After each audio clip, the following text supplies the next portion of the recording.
Punjab heritage ਵਿਚਾਰ ਚਰਚਾ ਵਿਸ਼ਾ ਕੇਂਦਰ ਰਾਜ ਰਾਜਨੇਤਾ ਐਨਆਈਏ ਅਤੇ ਰਾਜਨੀਤੀ ਕੇਂਦਰ ਅਤੇ ਰਾਜਾਂ ਦੀ ਪੁਲਿਸ ਨੂੰ ਲੈ ਕੇ ਪ੍ਰਧਾਨ ਮੰਤਰੀ ਮੋਦੀ ਨੇ ਲੰਬਾ ਚੌੜਾ ਬਿਆਨ ਦਿੱਤਾ। ਪ੍ਰਧਾਨ ਮੰਤਰੀ ਮੋਦੀ ਨੇ ਇਹ ਦੱਸਿਆ ਕਿ ਕਿਉਂ ਨਾ ਡਾਕਖਾਨੇ ਵਾਂਗ ਪੁਲਿਸ ਵੀ ਇੱਕੋ ਕਿਸਮ ਦੀ ਬਣਾਈ ਜਾਵੇ, ਹਰ ਰਾਜ ਦੀ ਇੱਕ ਛੋਟੀ ਪਹਿਚਾਣ ਪੁਲਿਸ ਦੀ ਵਰਦੀ ਤੇ ਹੋਵੇ ਜਦੋਂ ਕਿ ਸਮੁੱਚੀ ਪੁਲਿਸ ਦੀ ਇੱਕੋ ਇੱਕ ਰਾਸ਼ਟਰੀ ਪਛਾਣ ਹੋਵੇ। ਇਸ ਉੱਪਰ ਆਪਣੇ ਤਰੀਕੇ ਨਾਲ ਅਮਿਤ ਸ਼ਾਹ ਨੇ ਵੀ ਆਪਣੇ ਵਿਚਾਰ ਪੇਸ਼ ਕੀਤੇ। ਪ੍ਰਧਾਨ ਮੰਤਰੀ ਮੋਦੀ ਅਤੇ ਅਮਿਤ ਸ਼ਾਹ ਦੇ ਵਿਚਾਰਾਂ ਤੋਂ ਬਾਅਦ ਤੁਸੀਂ ਇਸ ਮੁੱਦੇ ਤੇ ਵਿਚਾਰ ਚਰਚਾ सुनोगे। वन राशन कार्ड की व्यवस्था बनी है। जैसे आज देश में one nation one ration card की व्यवस्था बनी है, one nation one mobility card की व्यवस्था हो रही है, वन नेशन वन ग्रिड बना है, one nation one sine language बनी है, वैसे ही पुलिस की वर्दी को भी लेकर भी ऐसी कोई अप्रोच अपनाई जा सकती है। क्या हमारे राज्य मिल बैठ करके इससे बहुत लाभ होंगे।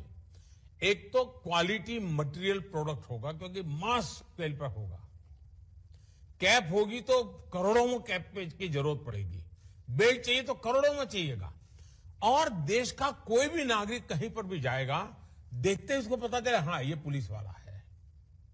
अब जैसे पोस्ट ऑफिस का डिब्बा, हिंदुस्तान में कोई पढ़ा लिखा अनपढ़ आदमी को मालूम है ये पोस्ट का डिब्बा है, यहां ना कागज डाला वह पहुंचता है। एक पहचान होती है। हमारे लिए भी आवश्यक है कि हमारे देश के पुलिस बेड़े में हम सोचें, साथ मिलकर के सोचें, कोई किसी पर थोपने की जरूरत नहीं है, एक इवॉल्व करें। आप देखिए बहुत बड़ा लाभ होगा और एक दूसरे की ताकत में इजाफा होगा। One nation one police uniform, हाँ उस राज्य का एक टैग हो सकता है, उस राज्य का एक नंबर हो सकता है, लेकिन पहचान कॉमन बने, इस पर सोचा। मैं एक विचार के रूप में रख रहा हूं, न मैं कहीं आपसे आग्रह भी करता हूं, मैं सिर्फ एक विचार रखता हूं और इस विचार पे चर्चा कीजिए। कभी ठीक लगे 5 साल 50 साल 100 साल के बाद भी उपयोगी लगेगा तो जरूर देखिए। हताहत जहां तक पूर्वोत्तर भारत का सवाल है, 2014 के बाद उग्रवाद की घटनाओं में 74% की कमी आई है। हताहतों की संख्या में 60% की कमी और नागरिकों की मृत्यु की संख्या में 90% की कमी आई है। ये बहुत बड़ी उपलब्धि है। 90% की सिविलियन डेथ को कम करना इतने कम समय के अंदर 8 साल के अंतराल में, मैं मानता हूं ये बहुत बड़ी उपलब्धि है। दीर्घकालीन शांति समझौते भी हमने किए हैं। एनएलएफटी, बोडो, ब्रू, कार्बी और आंगलोंग के समझौतों ने लगभग 9000 उग्रवादियों को सरेंडर होने का प्लेटफॉर्म देकर एक लंबे समय की शांति को पूर्वोत्तर के अंदर प्रस्तावित किया है। और इसी का परिणाम है कि जहां पहले अपसफा लगा था, ऐसे क्षेत्रों में से 60% से ज्यादा क्षेत्रों में स्पेशल पावर एक्ट को खत्म करने का हम साहस कर पाए हैं। ये बहुत बड़ी उपलब्धि है। जहां तक वामपंथी उग्रवाद है का सवाल है, इसमें भी हमने बहुत उल्लेखनीय उपलब्धियां प्राप्त की है। लगभग 77% की कमी हिंसा में 2014 के बाद अब तक आई है और मौतों की संख्या में 87% की कमी दर्ज की गई है। ये बहुत बड़ी उपलब्धि है। एक जमाने में रेड कॉरिडोर, पशुपतिनाथ से तिरुपति का रेड कॉरिडोर बड़ा प्रख्यात हुआ था। आज वो पूरी लड़ाई को राज्य और केंद्र संयुक्त रूप से लड़े हैं और सफलता हासिल की है। मैं इसमें जिन्होंने अपना योगदान दिया है, इस सभी को साधुवाद देना चाहता हूं। और जो 2014 में 113 जिले वामपंथी उग्रवाद से ग्रसित थे, आज उसकी संख्या घटकर 46 रह गई है। ये बहुत बड़ी उपलब्धि है। धारा 370 को जम्मू कश्मीर में निरस्त करने के बाद जम्मू कश्मीर में लोकतंत्र और शांति के एक नए युग का प्रणिपात हुआ है।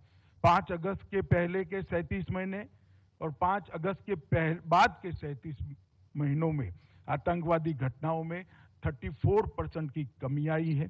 सुरक्षा बलों की मृत्यु में 64% की कमी आई है और नागरिकों की मृत्यु में 90% की कमी आई है। ये बहुत बड़ी उपलब्धि है और आज जम्मू कश्मीर में 35,000 से ज्यादा चुने हुए प्रतिनिधि 35,000 से ज्यादा चुने हुए प्रतिनिधि पंचायत से लेकर तहसील पंचायत, जिला पंचायत, इस सभी जगह लोकतंत्र को प्रस्थापित होने में देश को सफलता मिली है। और 2019 के पहले आजादी के बाद 19,000 करोड़ का इन्वेस्टमेंट जम्मू कश्मीर में कुल आया था।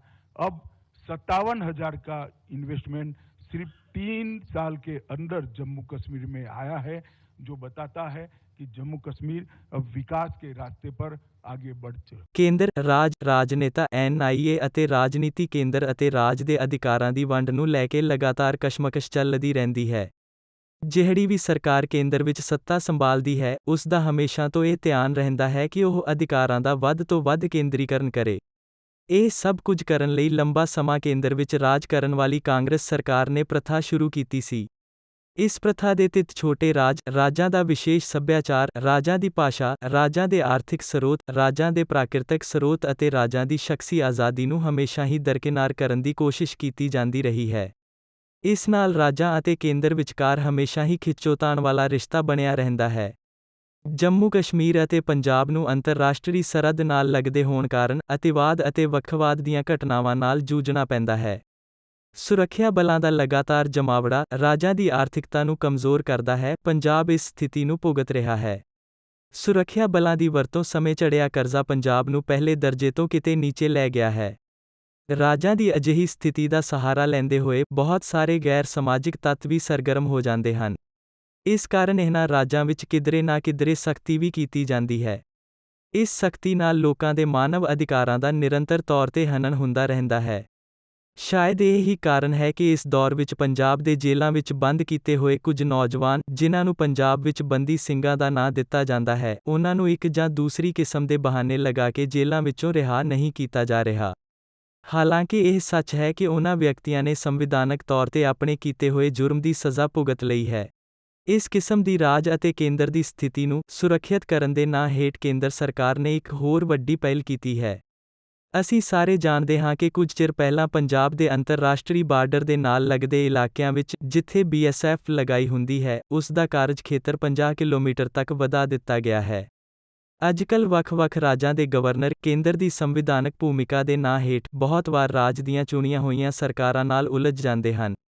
ਅਜਿਹੀ ਸਥਿਤੀ ਵਿੱਚ ਕੇਂਦਰ ਵੱਲੋਂ ਹਰ ਰਾਜ ਵਿੱਚ ਨੈਸ਼ਨਲ ਇਨਵੈਸਟੀਗੇਸ਼ਨ ਏਜੰਸੀ ਦਾ ਸਿੱਧੇ ਰੂਪ ਵਿੱਚ ਅੱਡਾ ਸਥਾਪਤ ਕਰਨਾ, ਬਹੁਤ ਸਾਰੀਆਂ ਰਾਜ ਸਰਕਾਰਾਂ ਦੁਆਰਾ ਉਨ੍ਹਾਂ ਦੇ ਖੇਤਰੀ ਹੱਕਾਂ ਤੇ ਛਾਪਾ ਮਾਰਨ ਵਰਗੀ ਗੱਲ ਕਹੀ ਜਾਂਦੀ ਹੈ।